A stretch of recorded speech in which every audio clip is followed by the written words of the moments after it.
morning, Lavaca County. I'm Grace Henneke. And I'm Brant Chilishek. Thank you for tuning in to this week's episode of Have You Heard? In light of recent lockdown at the campuses this week, we thought it might help ease some confusion if we spoke to our district safety coordinator, and she suggested that we all become familiar with the SRP Standard Response Protocol.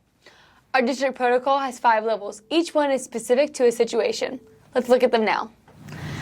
When a hold is announced over the intercom, that means that students and staff are to stay in their classroom or area. Students need to clear the hallways and remain in their room till all clear is given. Class will proceed as usual. The next level is secure. When this is announced, students are expected to return to an inside building and are not allowed to exit the main building. Classes will proceed as usual with the exception that students will not be able to go to classes in outside buildings. Lockdown means to move away from sight, maintain silence, and do not open the door. Students are to turn off cell phones if they have them, so they do not give away locations. Prepare to deny intruder entry into the room. Grab whatever you can use to defend yourself and keep the intruder at bay. Evacuate order is announced. Students need to leave everything behind and follow instructions. If possible, take your phone. In the event of a state or safety emergency, the shelter order may be announced. This may include tornadoes, severe weather, hazmat, earthquakes, etc. Depending on the situation, students need to cover and hold, evacuate to a safe area, or seal up the room and to follow instructions from the adult supervising them. When instructions are given, they will usually be given in a plain, concise language so as not to confuse listeners. These instructions may be relayed to your teachers first, so listen to their guidance on what to do. There may also be a circumstance that you may not receive an intercom notice, and teachers may not receive a notice. In the event of an active emergency, individuals may not be able to safely provide service or may be actively involved in resolving the issue. Be observant and trust your instincts, and if you see something, say something. I feel like that definition of the 5 protocols really helps understand more of it. Yeah, it does break it down a lot and helps the kid not cause so much panic. Yes, for sure, for sure. And understanding throughout. Yes. Absolutely. Let's send it over to Dixie with the weather.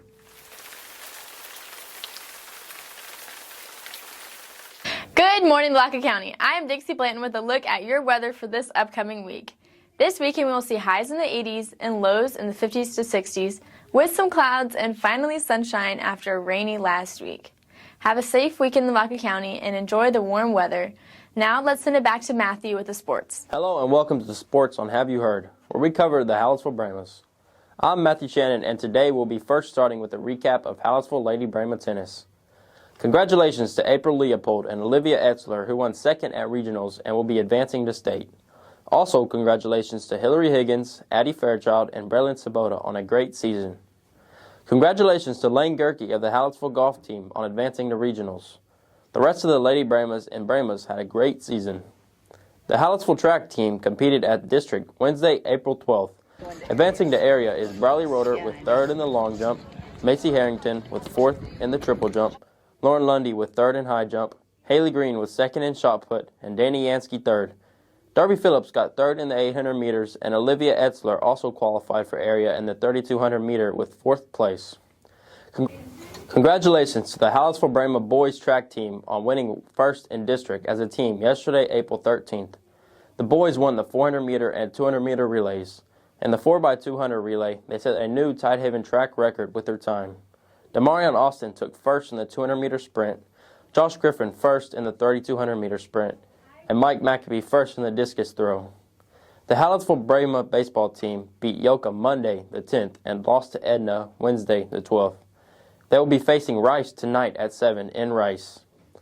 The Hallettsville Brahma softball team run-rolled both Yoka on Monday the 10th and Edna on Tuesday the 11th. They play Rice tonight at home at 6 p.m. Now to Peyton and Bailey with the Ag Report. Good morning, Lavaca County. My name is Bailey Wagner. And my name is Peyton Matheson, and we're excited to have you joining us for this week's installment of Ag in Your World, brought to you by the Hallettsville FFA. Spring is finally here. Texas is at her finest with the wildflowers in bloom, and Hallettsville FFA members have been putting on the miles, competing in various career development events, otherwise known as judging teams. More than 60 FFA members have been training this spring. Several have advanced to their respective state contests, and we wish them good luck.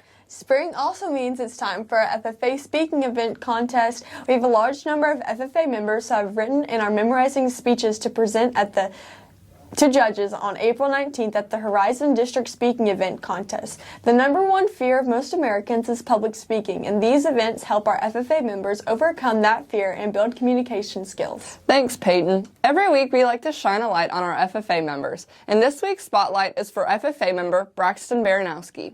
Braxton has participated as a member of the Public Relations LDE team, Horse Judging CDE team, and many high school rodeos.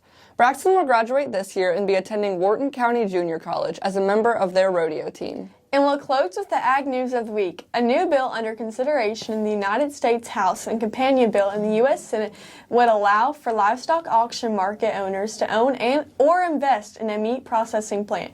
Currently, this is forbidden by outdated laws. This would encourage investment in regional local meat processing facilities and offer more job opportunities for smaller communities. These bills are being supported by American Farm Bureau and the National Cattlemen's Beef Association.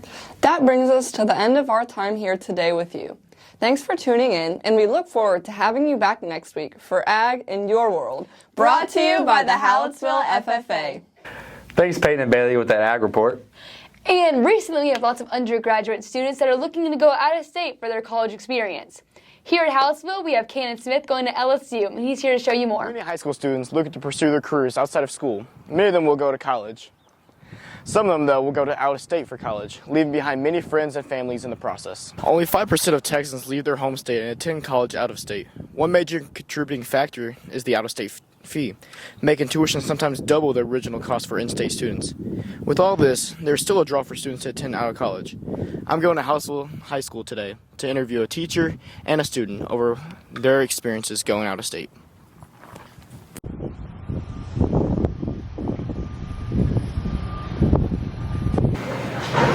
All right, I'm here with Nicholas Ramirez, senior here at Hallettsville High School.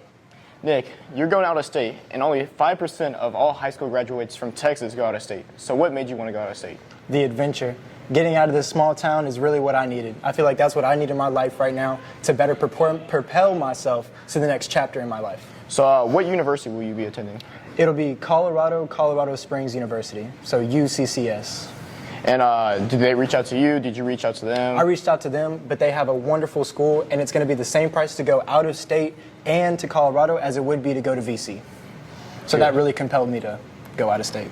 Is there any doubt or fear in your mind about going out of state? You know, it's a big change, and oh, well, I don't want to leave my family. I don't want to leave my friends. But like I said, I mean, this is what I need to propel myself into the next chapter of my life, to go get my education finished, to go get my goals and dreams accomplished. And I'll always be back here. So Nick, any words of advice for anybody else going out of state?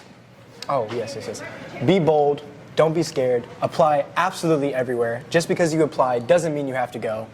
And just be courageous. Know what you want before you apply, but don't be afraid to apply when you don't know what you want. You heard it here first from Nicholas Ramirez. Thank you. Thank you. I'm here today with Ms. Boone, Hallettsville High School teacher. She's our Spanish teacher. And Ms. Boone, I came here to ask you, I heard that you went out of state for college. So what made you want to do that?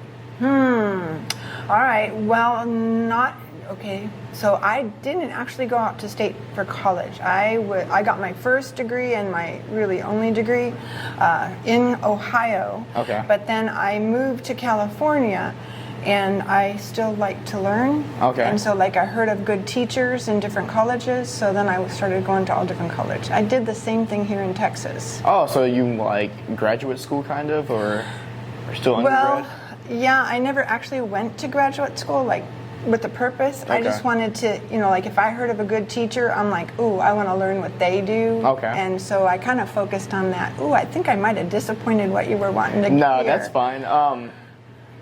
So when you did all that, was it scary being so far away from your family and having to learn on your own and all this? Yes, I cried for a year when I moved to California. And then my pastor said, if the Lord wants you to be here, we have to choose what he picks for your life rather than go back to, I want to be back there. Yeah. Any words of advice for people trying to go out of state for college or I know you didn't really do it, but you still kind of did it. Yeah, I moved, but not for college reasons. Yeah, I think probably for me, I would get involved in a church. If you're somebody that goes to church, I would definitely say, and then get involved in a youth group. Okay. Because people and having relationships, I think is very critical to all of us. Yes, and then ma'am. just filling that void that your family and everybody. And then, you know, we have, we can YouTube or video, you know, chat Yes, or ma'am. whatever, you know, to family, and just know that it's going to be hard.